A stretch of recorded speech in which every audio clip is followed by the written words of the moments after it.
তো যেদিনে ব্লগটা তোমাদের সাথে স্টার্ট করছি, বারটা হচ্ছে বুধবার আর ঘড়িটা এখন বাজে দুপুর 1টা মতো। তো আজকে আমার উইক অফ আছে আর আজকে আমি রান্না করছি। তো এখানে এখন হচ্ছে চিকেন কষা আর এখানে আলুগুলো ফ্রাই করে রাখা আছে। Afternoon friends. তো আজকে অনেক দিন পর বিকেলবেলায় যেহেতু বাড়িতে আছি, তাই ভাবলাম একটুখানি ছাদে যাই, দেখি বাইরে সুন্দর হাওয়া দিচ্ছে। তো আজকে খুব সুন্দর মেঘলা মেঘলা ওয়েদার করে আছে। এরকম ওয়েদারে কে কে ঘুরতে বাইরে পছন্দ করো আমাকে কমেন্ট করে জানাও গাইস।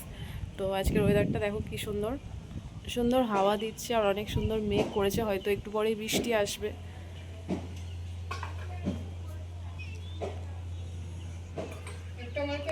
গাইস কতটা অন্ধকার করে এসছে আর পুরো ঝড় উঠে গেছে, বাইরে একদমই বেরোনো যাবে না, প্রচণ্ড ঝড় উঠেছে। আমিও এখন যাচ্ছি নিচে।